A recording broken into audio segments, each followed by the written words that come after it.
So, there is a mantra that's used in the world of management consulting that stood the test of time, and that is think big, act small. And you'll hear from a lot of people tonight who have done exactly that. They've thought big and acted small. And, excuse me, some of the examples, we've got Jeremy Hockenstein here, who has thought big about impact sourcing and has coupled that with the small acts of hundreds of people, hundreds of disadvantaged people, to bring positive outcomes to the world. So that's the sorts of things we should expect tonight. So, thinking big, acting small is something I've used in my consulting career quite a number of times, and I've used it in my personal life as well. But why should we think big and act small? Because that's how you become epic. And there's a lot of people in this room that are already epic, and there's some more that want to become epic. Source, as a company, wants to become epic. We want to do that by building a firm that's going to possibly change the brand of outsourcing by living and breathing the values that we want to see in the industry itself. We will be thinking big, acting small. So, how do you become epic? Well, excuse my French, what you've got to have is a big, hairy-assed goal, or BHAG, as it's known in the industry, and you've got to do epic shit. Okay? That's not French. That's not French. Epic mad. So the epic shit doesn't have to be big stuff. In fact, it's better if it's small stuff. And rather than do lots of small stuff and build a big story around it, it's better to have a big goal, and then the small stuff will speak for itself. It becomes the epic shit. So let me expand on that a bit further. And this is where I'm disadvantaged because I don't have any slides to help me, so I need your imagination. So if you imagine a 2x2 matrix, us consultants love 2x2 matrices almost as much as hierarchical triangles. 2x2 matrix, think along one axis, act along the other axis. Bottom left, small, small. Top right, big, big. Okay, got it? So I'm going to look at each of those quadrants and just make sure we're not missing out on everything. We're just focusing on think big, act small. So small, small is actually quite a useful place to be, but it's quite limited as well. So as many people do small acts of kindness every day, but for no reward or recognition. And that's great, but rarely are they epic people. Think small, act big is useful if you're daunted by big goals. So people tend to ignore the big goals and chunk them down into small goals. So I'm training for the marathon at the moment, and I'm using exactly this tactic. So I'm running, when it hurts like hell to run 21k, what I don't want to do is think about what it's going to be like at 42k. But at the end of the day, you still need that BHAG in place. Think big, act big. Now that's the most interesting one. That's the world of the audacious, bold, epic people. Think of John F. Kennedy and his vision of putting a man on the moon. Think of Martin Luther King and his dream of racial harmony. Think of Winston Churchill, Mikhail Gorbachev, Christopher Columbus. But that can also lead to arrogance as well. In some cases, some very nasty outcomes indeed. Think of Adolf Hitler, Joseph Stalin, Pol Pot. So it would seem that think big, act small is the best place to be, and that's where all the action should be, particularly in the world of consulting. Excuse me one second.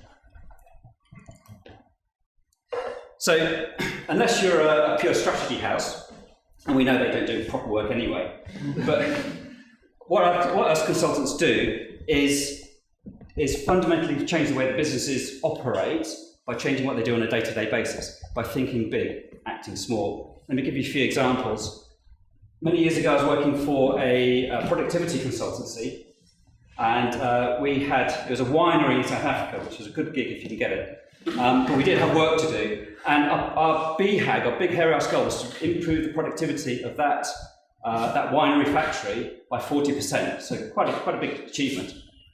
And I was looking at the quality control station of the filler. So if you can imagine the wine bottles coming out of the filling machine on a conveyor belt, passing in front of a light box with a wire across it at the right level. Now, the wire is actually at an angle like that, so it's impossible to tell whether the bottles were correctly filled or not.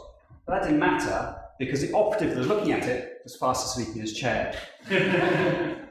But this small example came to epitomise the big issues facing that factory. So this poor equipment, demotivated staff. And once we sussed that and applied that to the rest of the factory, we achieved our goals. And another example close to home, with Source, I'm going to run out of time very quickly. With Source, as I said, our BHAG is to positively change the brand of outsourcing. That's a big thing to do, not something that's going to happen overnight, which is where the small acts come into play. So we're tens of people rather than hundreds of thousands of people. But we think that's the best way that we can influence the industry, by taking it one step at a time. So what do I mean by those one steps, those small acts? Well, sometimes you just got to do small stuff to make things happen. You've got to file a tax return. Even epic people have to file tax returns. But that's only doing small stuff. That's not thinking big acts is small, that's just doing small stuff because it's got to happen.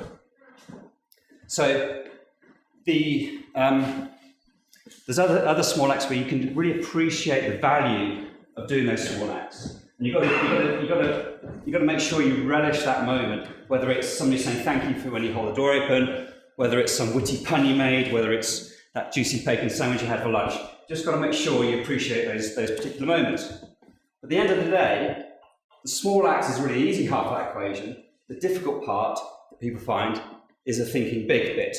Now, luckily, there's some techniques you can use to think big. I'll give you a few examples now, in 3 minutes and 17 seconds. Personal passion of mine is astronomy, and I love the sciencey bit. I love space travel. My degree is aeronautical engineering. But I love nothing better than sitting outside on a clear night and looking up at the sky and seeing thousands of stars and thinking that's a very small fraction of the 300 billion stars in our galaxy. And our galaxy is one of billions of galaxies, each with hundreds of billions of stars. And I challenge anybody to do that and not feel belittled. And once you can understand the enormity and the scale of the universe, then everything else finds its place. Let me give you another example. The capacity of the human brain is estimated to be between 1 and 10 terabytes, with a likely value of about 3 terabytes. You can already buy consumer hard drives with that capacity. By the end of the decade, micro SD cards, which are very, really small ones, will have the same capacity as a human brain. By 2050, if trends continue, a device the size of a micro SD card will have the capacity of 3 times the capacity of the whole human race. If you then combine the natural world examples with the technology examples, what you get is commonly termed singularity. This was a term coined by Raymond Kurzweil, a famous futurologist. It describes a point at which artificial intelligence becomes cleverer than the people that designed the artificial intelligence. Now you can imagine the implications of this, horrific or good, whichever way you want to look at it. But Kurzweil puts this date not far into the future that we need not worry about it. He puts the date at 2025, 11 years from now. Okay? But I'm not here to describe a dystopian future to you. I'm just here to describe the importance of thinking big. And it's not about harping on about how smart your phone is now. The real opportunities are how smart your phone could be in the future. Everyone knows the example, typical digital watch, mine's quite an old one from the 90s, has more processing power than all the technology that was used in Apollo 11 that took man to the moon in 1969.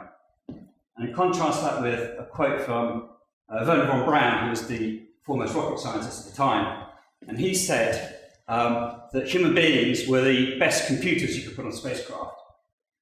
He also said human beings were the only computers that could reproduce using unskilled labour. So it's one part.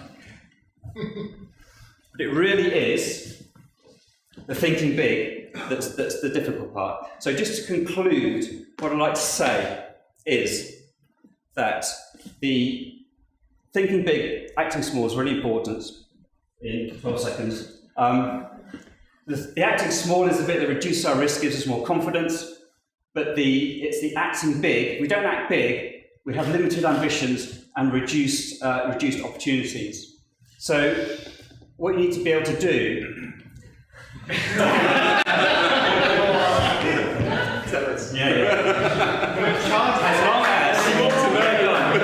me 5 seconds. As long as you can step back and wonder and contemplate what could be, then you have the ability to be epic. So my advice to you tonight, think big and do epic shit every day.